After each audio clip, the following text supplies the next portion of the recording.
Friends, we welcome you today to the Legal Breeze.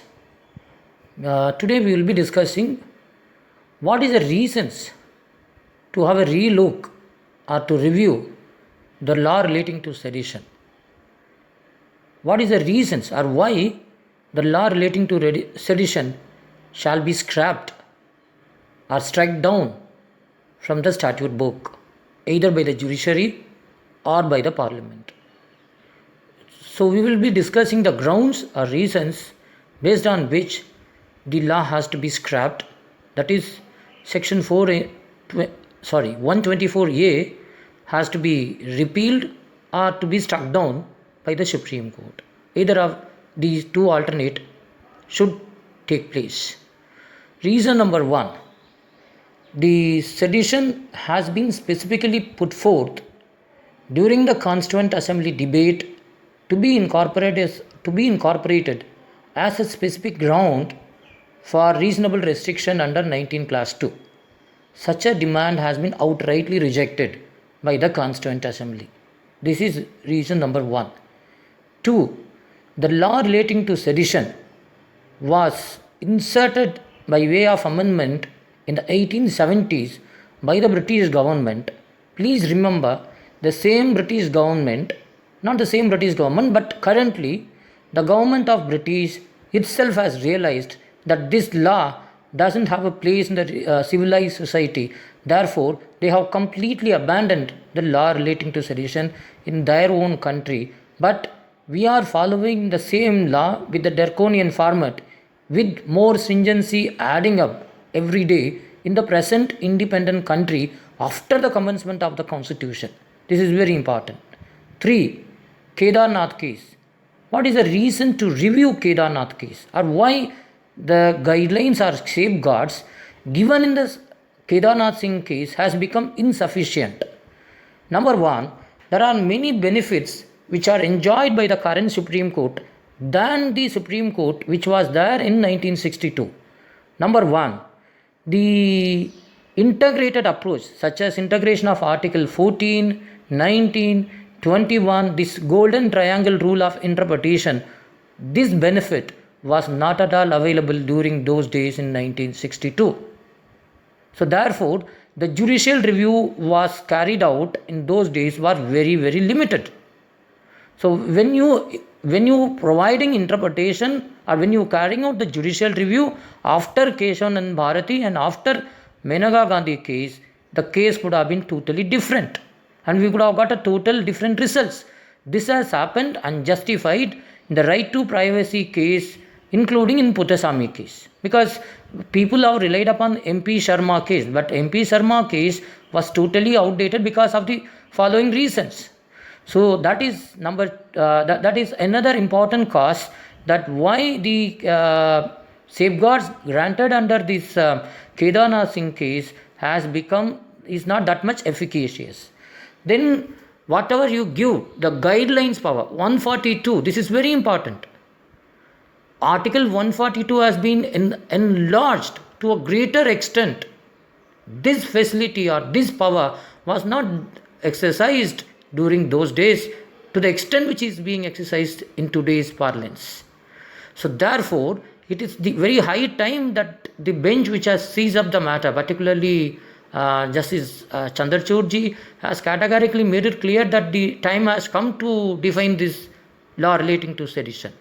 People are expecting from you, lordships, that this law has to be scrapped or at least decriminalization has to be done as you have done in the adultery case and 377 that is pertaining to LGBT rights is concerned.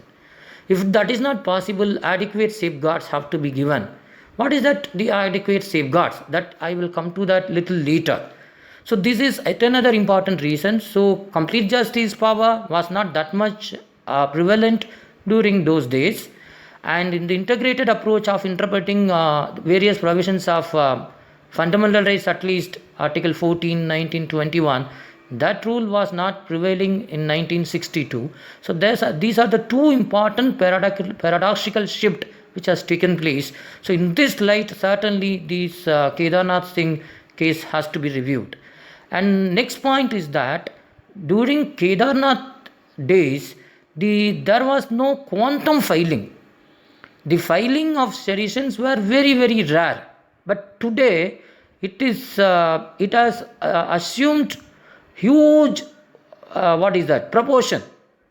There is a greater number of filing day by day, both from the central government and from the state governments, adding up the backlog or workload of the judiciary and taking away the taxpayers' money, unfortunately. And it not only suppresses the voice, it also affects the entire economic growth and inclusive growth and other aspects, including it impedes the access to justice. It's very unfortunate. So therefore, the law relating to sedition has to be scrapped, or relooked, or necessary safeguards have to be provided. Then guidelines. In case if the Honorable Supreme Court believes that this law should remain in statute book, because many laws are misused. Misusing per se is not a ground, but in spite of that, there are based upon these studies, say example, adultery has been decriminalized, right, and 377 has been decriminalized not because it is misused, but it violates the freedom of various fundamental rights. That's very important. And today, right to privacy has been given due importance. Right to freedom of information has been given due importance. Social media freedom, it's very important, particularly the users. And there was a request in this Vinod Dua case to constitute a committee and to provide certain protection only to the journalist. But Article 19(1)(a) doesn't discriminate or doesn't distinguish between a citizen who is a journalist and a non-citizen. Maybe that could have been a reason for turning down such a request of giving certain preferences only to the journalist. So this is very high time that the Supreme Court comes forward with a suitable panacea, either by striking down or by decriminalizing, or in that case, either of these things are not possible, to provide necessary safeguards. For example, at the very introductory stage itself, when the accused is being brought before the magistrate then and there should decide whether there is a prima facie case is there, as per the guidelines given by the Supreme Court, whether it constitutes sedition. He has to apply his mind judicially, not mechanically granting approval for the remand.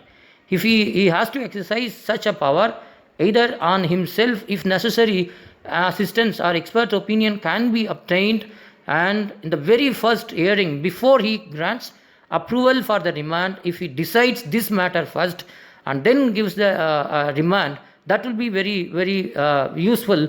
Therefore, that will curtail the misuse of these powers on the police side. And we need to fix the accountability on the erring police officials. I am understanding that in one of the judgment, Justice Markandeya Gadju has said, when there is a honor killing takes place, and if there is no inaction, if there is inaction on the part of the administration, then the concerned superintendent of police and collector has to be suspended. I don't agree with that judgment, but he has gone on to record to impose accountability on such a greater heights.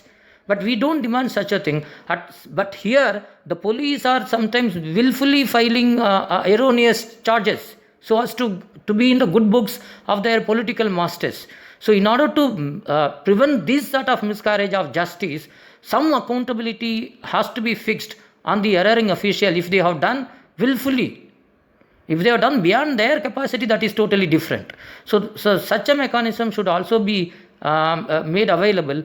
And if not, the last not but the least, compensation to the victims. When these people are arrested and kept on for a long time without their fault, so compensation has to be granted by the state, erring state, and some portion of the compensation can be recovered from the salary of the erring officials. That may also be an effective reason to deter the false prosecution or malicious prosecution.